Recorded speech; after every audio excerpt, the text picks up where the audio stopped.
Today I'm looking at some of the most unique medical conditions and surgeries caught on camera. Some of these I've never even heard of, they're so rare. Also, huge thanks to ShipStation for sponsoring this video. Let's get started. Disa is a small agricultural town in northwest India. 13-year-old Shreya lives here with her extended family. But 18 months ago, Shreya found herself at the center of a medical mystery. One evening, she sat here and complained her ear was hurting. When I checked, I found an ant. When I look inside my patient's ears using an otoscope, I find unique things. A lot of times it's pieces of cotton from using Q-tips, which I tell them not to put deep inside their ears. But there have been insect parts or even insects that I've seen inside people's ears, so that's not totally unusual. Shreya had been sleeping on the floor, and in the summer, ants are common. After that, more and more ants were appearing. It was painful and itchy. Not only is it painful and itchy, but you're gonna hear the ants moving around in there. It can drive a person mad. MRI and CT scans were taken as Dr. Talsania searched for somewhere within the soft tissue or bone around Shreya's ear where an ant may have laid eggs. Like in the eustachian tube? But incredibly, the scans showed nothing unusual. Then, after nearly 8 months, just as suddenly as they first appeared, the ants vanished. In that time, about 1,000 ants had been removed from Shreya's ear. I don't know why they aren't coming anymore. When I read all the medical science books, no one knows why and how the ants entered her ears in the first place. There must be some kind of hygiene issue where the ants were able to enter the ear and they sat in some sort of crevice behind a part of the ear and were able to lay some eggs. And when those eggs were hatching, the ants were coming out. The De Silva family never misses an opportunity to get together. They're excellent musicians and dancers, but it's something in their genes that truly sets them apart. Oh, polydactyly. 14 members of the De Silva family have 6 fingers on each hand and 6 toes on each foot. They must have some kind of gene that encodes for this. Anna Carolina, she has 6. Zhao, my son, has 6. Wow. Today, the family's celebrating the arrival of a baby boy.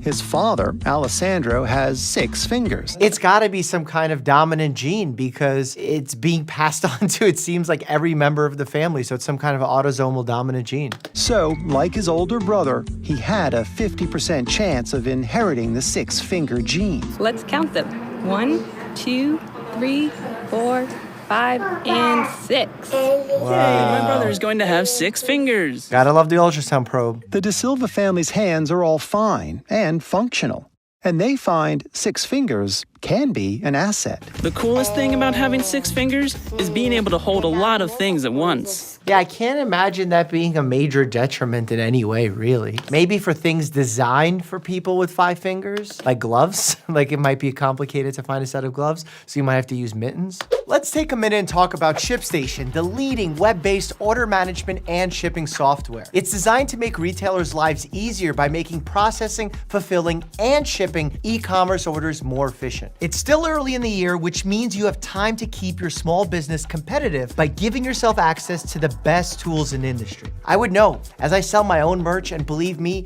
one thing that can make your shipping process so much easier is ShipStation. Thanks to them, you can focus on growing your business from day one, as they eliminate the headaches that come with printing labels or handling orders across multiple platforms like Amazon, Etsy, eBay, Shopify, and more. One of my favorite parts about them is how good their rates are. And get this, they just got even better. Because now with ShipStation, you can get up to 84% off USPS and UPS rates. And with enterprise solutions that make warehouse optimization easy, ShipStation scales when you do. Over 130,000 companies have grown their e-commerce business thanks to them, and 98% of companies that use them for 1 year become customers for life. Keep growing your business all year long with ShipStation. Go to shipstation.com/Dr. Mike today and sign up for a free 60-day trial. All right, let's get back to these conditions. 17-year-old Workatu lives in Addis Ababa, Ethiopia. She looks like a typical teenager, but has spent much of her life hiding an unusually rare physical condition.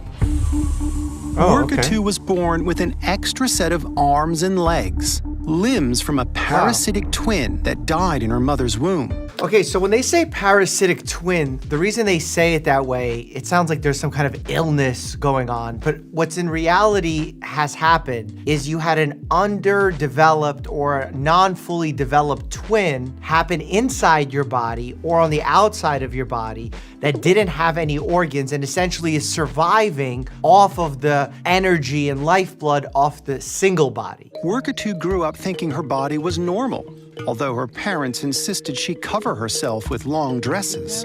Workatu was 11 years old when she found out that her body was different during a school sports class. That's got to be difficult if you're the only one in your class experiencing something like this. You're going to feel like an outlier and you're going to need support from your friends and family and maybe even medical professionals. The Cure Hospital in Addis Ababa is Ethiopia's leading children's hospital. It specializes in treating common deformities like cleft palate. But doctors there had never taken on a case as complex as Workatu's. I mean, in many cases, this is a surgical procedure that can be done and would probably help the individual significantly, if not for anything, the musculoskeletal support. Remember, carrying excess weight of limbs on your body is not comfortable for the biomechanics of walking, let alone standing. After 3 weeks of tests, the doctors decided they could operate. The limbs of the parasitic twin would be amputated. Surgery of this kind had never been attempted in Ethiopia. The only option that you have for treating this problem is surgery. Yeah, it's surgery with an amputation and then some kind of embolization of the arteries to prevent the person from bleeding out. So we have to do as many imaging studies as we can to be able to document in our minds exactly what the anatomy is as close as possible. That's why a lot of times when patients request a CT scan and MRI, we have to agree that the reason we're doing these scans is for the purpose of getting surgery. Because in many instances, getting an MRI to get a diagnosis doesn't help you in any way other than making a diagnosis for the surgeon. We started first with the rudimentary arms because we thought that would be easier. And actually that came off as easy as it possibly could have. Then we moved down to the lower part, which is where the pelvis was, where we were going to remove her legs. And this was a little bit more challenging. I can imagine this being challenging because you got to navigate the host or patient's organs and circulatory system. Remember, her body has been feeding these limbs blood rich in oxygen, so that there is these extra arteries that need to be severed, but you also need to make sure you're not severing arteries that could be also contributing to her health. And sometimes with patients that have what they're referring to as a parasitic twin, they can have one of these like fully inside their body, and sometimes we can't even know if this is what's known as a teratoma, which is a type of tumor that has all different types of cell lines in it, hair, fingernails, bones, etc., or is it truly a parasitic twin? I used to work in a plastic packaging factory, operating an extruder machine. An extruder machine grinds and melts plastic materials to create tubing, plastic sheets, and films. I was assisting the machine operator. My hand was dragged into the cylinder. I held my arm and screamed. I could feel the tip of my fingers inside it. It was an agonizing moment. The night shift called me and explained that they had a case where they were likely to amputate. So in many instances, when you have a hand injury, especially a crush injury, unless you have a super subspecialized hand surgeon, you will just go forward with the amputation. Even in our ERs here in the Northeast, if you have a patient with a bone injury of the hand, you generally don't call the general orthopedist, you call a hand surgeon. Dr. Brandau planned to surgically insert Carlos's left hand inside his abdomen to allow his body to regrow torn flesh and nerve tendons. We made an incision on the side of his abdomen. This created a space in between the skin and muscle to tuck his hand, where it would connect with live tissues, creating a neovascularization. We have seen this happen with burn patients before. I haven't seen this happen with a trauma situation like this. For 6 weeks, Carlos endured the physical and mental anguish of having the affixed hand. I just don't understand the purpose of this outside of growing the skin, because what if the bones are broken and crushed? What is the goal here? The abdomen fat and skin got attached to his hand and created vascular links. Here, we can see the x-ray of Carlos's open and closed hands. We notice the mobility of the remaining fingers. Now the thumb, which is almost in its entirety, has reasonable movement. Today, I can feel all fingers separately. It's a bit hard to move them because they are all joined, but I can move them one at a time. But I have faith that it will look like a normal hand in the future. I mean, I'm sure that there's other hand specialist surgeons that could probably change at least the appearance of this hand and to make it more functional. In instances like this, by the way, you don't just also do surgery. You also work with not just a physical therapist, but an occupational therapist, because you need to make use of the hand. And occupational therapy focuses on those fine motor movements, like buttoning a shirt. Bahia, Brazil. In 2009, a pair of healthy twin brothers were born here, Heitor and Artur. But in a 1 in 200,000 chance, they were conjoined at the waist. So conjoined twins can happen in different parts of the body. You can be joined in the lower portion of the spine, the longer portion of the spine, the head, even the upper body. We used to use the term Siamese twins because of a case that occurred in Siam, which is now Thailand, by the way. We've moved away from that and are now calling them conjoined twins because they're literally attached. And in most cases, surgical separation is an option. This can get quite complicated in certain instances because some of these twins actually share organs or blood vessels. And if these are vital organs that you can't split or separate, that obviously becomes more problematic and the surgery becomes more dangerous. Surgeons prefer to separate conjoined twins before their first birthday. But Artur and Heitor were too weak and didn't have enough skin to cover their wounds. For the past 5 years, the boys have endured 15 procedures intended to grow extra skin using silicone expanders.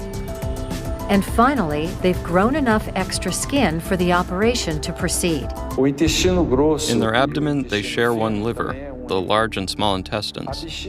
There is only one bladder and one set of genitals. So this is going to be tough because the liver, maybe you can separate, the intestines, maybe you could separate, but bladder, what do you do? Heitor will have a permanent catheter, so he can urinate as well as a colostomy bag. A catheter is going to allow for the passage of urine. The colostomy bag is going to act as the rectum and essentially store stool that you can empty. Although the operation is over, Dr. Khalil knows that recovery is going to be a major hurdle. Heitor is alert and has been responding well, even managing small conversations with his parents.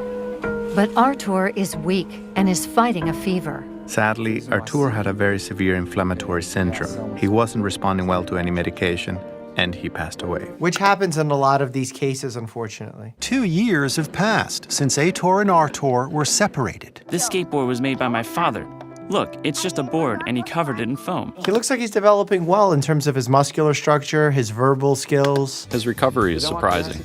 He's a child that almost has a normal life.